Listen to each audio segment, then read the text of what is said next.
بسم اللہ الرحمن الرحیم یوم لا ينفع مال ولا بنون الا من اتى اللہ بقلب سلیم وازلفت الجنۃ للمتقین وبرزت الجحیم للغاوین۔ یوم جس دن، لا ينفع نہیں نفع دے گا، مال کوئی بھی مال، ولا بنون اور نہ ہی کوئی بیٹا، الا من اتى اللہ مگر جو شخص اللہ کے پاس آئے، بقلب سلیم قلب سلیم لے کے، وازلفت الجنۃ للمتقین قریب کر دی جائے گی جنت ایسے پرہیزگاروں کے لیے، وبرزت الجحیم للغاوین اور پیش کی جائے گی بھڑکتی ہوئی دوزخ، للغاوین بہکے ہوئے بھٹکے ہوئے راہ حق سے دور بھاگنے والے غوی لوگوں کے لیے۔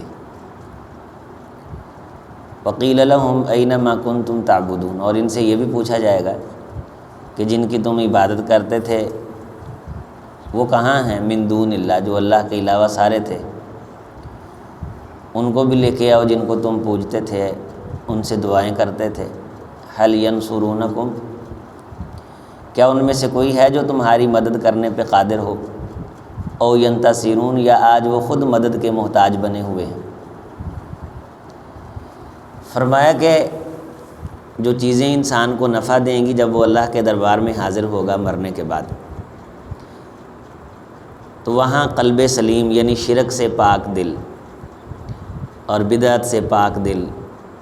دنیا و ما فیہا کی جاہ بے تحاشا سے پاک دل، جس دل میں اللہ کی محبت ہو، اللہ کا پیار ہو اور وہ ستھرا دل ہو کہ اس کے اندر کوئی میل کچیل نہ ہو، کوئی دکھلاوا نہ ہو، کوئی نمود اور کوئی ریا کا پروگرام نہ ہو کہ میں یہ نیکی کا کام یا دین کا کام میں کوئی دکھاوے کے لیے کر رہا ہوں، یہ بھی دل میں خیال نہ ہو، کسی کو دکھانا بھی مقصود نہ ہو، اللہ کی رضا کے لیے جسے اخلاص کہتے ہیں، چونکہ یہ وہ اسباب ہیں جن کی وجہ سے دل کی میل گناہوں کو شامل کر کے نیکیوں کو ضائع کر دیتی۔ نبی صلی اللہ علیہ وسلم نے فرمایا کہ ایک شخص نماز پڑھ رہا ہوتا ہے تو اپنے آپ میں محسوس ہوتا ہے، اپنے آپ میں مگن ہوتا ہے، تو اچانک اسے پتہ چلتا ہے کہ کوئی بندہ آ گیا تو فوراً ٹھیک ہو جاتا ہے، نماز کو درست شروع کر دیتا ہے۔ تو اس کا مطلب ہے کہ پہلے یہ اللہ کے لیے پڑھ رہا تھا تو جیسے مرضی سستی کے ساتھ پڑھ رہا تھا، جب اسے معلوم ہوا کہ استاد صاحب آ گئے ہیں، فلاں صاحب آ گئے ہیں، تو فوری درست ہو جاتا ہے۔ تو اللہ تعالیٰ کو پھر اس پہ غصہ آتا ہے کہ جب میرے سامنے کھڑا تھا، میرا تصور لے کے کھڑا تھا تو ڈھیلے ڈھالے انداز سے کھڑا تھا، اور جب کسی شخص کے بارے اس نے آہٹ سنی تو فوری ایکٹیو ہو گیا۔ تو اس طرح دکھاوے سے بہت ساری نیکیاں انسان کی اس بنیاد پہ بھی ضائع ہو جاتی ہیں کہ وہ یہ محسوس کروانا چاہتا ہے بعض دفعہ کہ پتہ چلے کہ میں نے یہ نیکی کی۔ تو یہ بھی قلب کی جو دل کی سلامتی ہے اس کا جو ہے وہ مخالف عمل ہے۔ اسی طرح سب سے بڑا جو قلب سلیم کا مخالف عمل ہے وہ شرک ہے، چونکہ یہاں شرک سے نفی کی بات ہو رہی ہے اور اللہ سے دعائیں مانگی جا رہی ہیں اور توحید کی دعوت دی جا رہی ہے، اللہ کی ذات وحدہ کا پرچار کیا جا رہا ہے۔ تو وہ شخص قلب سلیم سے محروم ہے اور اس کو قلب سلیم والی جو مٹھاس ہے وہ محسوس ہو ہی نہیں سکتی، جس کے دل میں اللہ کے علاوہ کسی اور کے بارے بھی اللہ جیسی محبت ہے۔ وَمِنَ النَّاسِ مِن دُونِ اللَّهِ أَنْدَادًا يُحِبُّونَهُمْ كَحُبِّ اللَّهِ لوگوں میں سے ایسے بھی تمہیں مل جائیں گے جو بندوں سے محبت اس قسم کی کرتے ہیں جس قسم کی محبت صرف اللہ سے کی جاتی ہے۔ اور وَالَّذِينَ آمَنُوا أَشَدُّ حُبًّا لِلَّهِ جو ایمان والے ہوتے ہیں ان کی سخت محبت صرف اللہ سے ہوتی ہے، جس قسم کی وہ محبت اللہ سے کرتے ہیں اس قسم کی محبت وہ کسی اور دوسرے سے نہیں کرتے۔ ایسے لوگ جن کا دل صاف ہو، سچائی سے بھرا ہو، توحید سے بھرا ہو، وہ ازلفت الجنہ یعنی ان کے دل میں توبہ ہو، للہیت ہو، اللہ کا خوف ہو، ایسے لوگوں کے جنت قریب لائے جائے گی، مہمان نوازی کے طور پہ جنت پیش کی جائے گی۔ یہ اعزاز ہے ان کا کہ یہاں یہ نہیں کہا گیا کہ وہ جنت میں داخل ہوں گے، کہا کہ جنت ان کی مہمانی کے لیے لائی جائے گی، جنت ان کے سامنے پیش کی جائے گی۔ جیسے ایک حدیث میں آتا ہے کہ رسول اللہ صلی اللہ علیہ وسلم نے فرمایا، وہ مشہور واقعہ ہے، آپ سب نے سنا کئی بار، کہ ایک شخص نے 199 بندے قتل کیے، تو اس نے اپنے ربی سے پوچھا کہ میری توبہ ہو سکتی ہے؟ اس نے کہا نہیں، تو نے 99 بندے قتل کیے، تیری توبہ نہیں ہوگی۔ اس نے اس کو بھی قتل کر دیا، 100 پورے کر دیے۔ تو اس کے بعد اس نے پھر کسی اور دوسرے عالم سے پوچھا، تو انہوں نے کہا کہ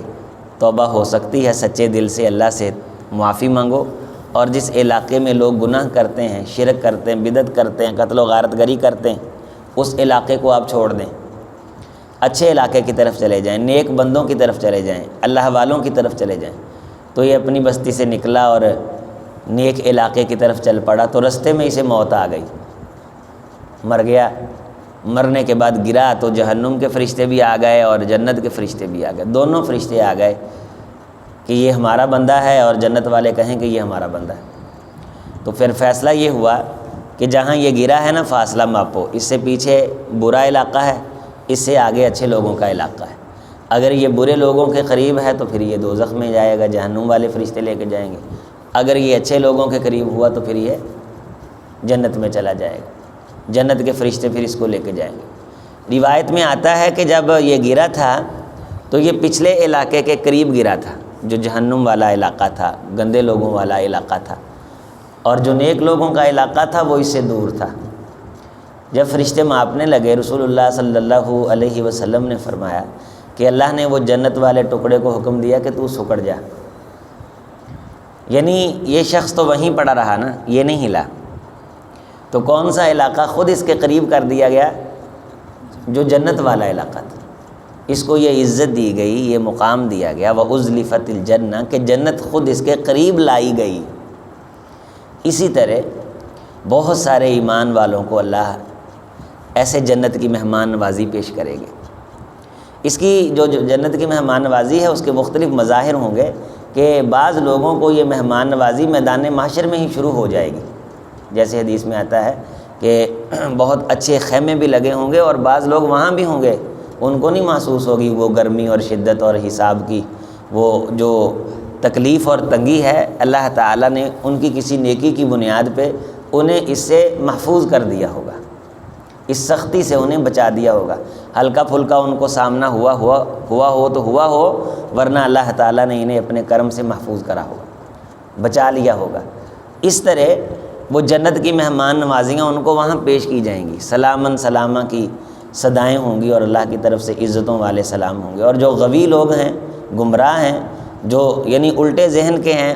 وَبُرِّزَتْ، انہیں جہنم پیش کی جائے گی، جہنم ان کے سامنے لائی جائے گی۔ برزہ پیش کیا جانا، کھولا جانا۔ وَقِيلَ لَهُمْ أَيْنَ مَا كُنْتُمْ تَعْبُدُونَ، سب سے پہلا سوال یہ ہوگا، یہاں غوی سے مراد، احمق سے مراد وہ شخص ہے جو شرک کرتا ہے۔ سب سے بڑا بیوقوف وہ ہوتا ہے دنیا میں، ہم کہتے ہیں ہندو بڑے عقل مند ہیں، فلانا بڑا عقل مند ہے، تعریف کر دیتے ہیں بعض دفعہ۔ شیخ صالح العثیمین نے لکھا ہے کہ جو شخص کافروں کی تعریف کرتا ہے اور دل سے سمجھتا ہے کہ یہ واقعہ ان کے اندر خوبی ہے، تو اسے اپنے دل کا علاج کروانا چاہیے کہ وہ اپنی زبان سے کفریہ جملے کہتا ہے۔ سب سے بڑی خوبی یہ ہے کہ بندے کے پاس ایمان ہو، اور جس بندے کے پاس ایمان نہیں ہے اس کی چھوٹی چھوٹی خوبیاں ان کی کوئی حیثیت نہیں۔ جس کے پاس ایمان ہے اور اس کے اندر کمیاں اور کوتاہیاں ہیں، لیکن اس کے پاس خوبی بھی تو سب سے بڑی ہے نا، تو اس لیے تعریف کا حقدار وہی ہے کہ جس کے پاس ایمان۔ یہاں احمق اور غوی اور بیوقوف اسے کہا گیا ہے جو اللہ کو چھوڑ کے کسی دوسرے کو پوجتے۔ ہم یہ سمجھتے ہیں کہ شاید یہ ایسا کافر ہی کرتے ہیں۔ کل ایک دوست دکھا رہے تھے کہ قبر پہ اس نے دنیا جہان کی ہر دعا مانگی، اللہ کی ذات معاف فرما۔ اس نے کہا ہمیں حج کی توفیق نصیب فرماؤ، ہم آسیں اور امیدیں آپ کی درگاہ پہ لے کے آئے ہیں، آپ ہمیں عمرے کی توفیق نصیب فرماؤ، فلاں فلاں میرے دوستوں نے آپ تک یہ پیغام بھیجا ہے، میں آپ کی درگاہ میں یہ پیغام پیش کر رہا ہوں، فلاں بندے کی یہ حاجت ہے، فلاں بندے کی یہ ضرورت ہے، آپ ان سب کو روزی عطا کریں، یہ جملے کہے جا رہے ہیں صریح کفریہ اور صریح شرکیہ، جن کے کفر اور شرک ہونے میں کوئی شک نہیں۔ من دون اللہ،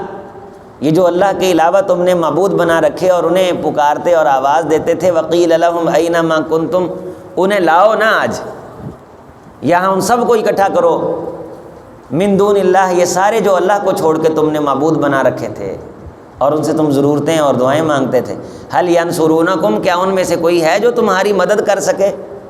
کوئی ایک ہے جو تمہاری اس وقت نصرت کر سکے؟ او ینتصرون، یا خود ان کو آج مدد کی ضرورت ہے،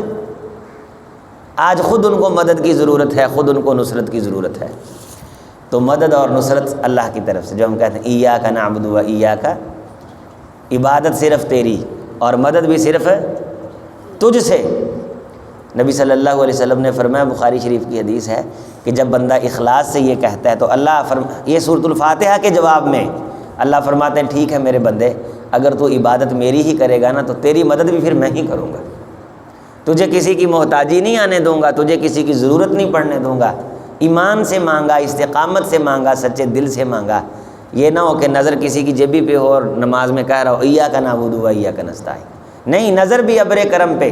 اللہ کی رحمت پہ اور اس کی عنایات پہ مکمل نظر ایمان اور یقین ہو تو فرمایا آدم کے بیٹے پھر تیری ضرورتیں، یتوکل علی اللہ فہو حسبہ، جو اللہ پہ توکل کرے گا اللہ پھر اس کو کافی ہو جائے گا، اسے کسی دوسرے کی ضرورت نہیں پڑنے دے گا۔ اللہ تعالیٰ یہی عقیدہ نصیب فرمائے کہ اس کے علاوہ کوئی مشکل کشا، حاجت روا، غوث اعظم، غریب نواز پالن ہار نہیں ہے،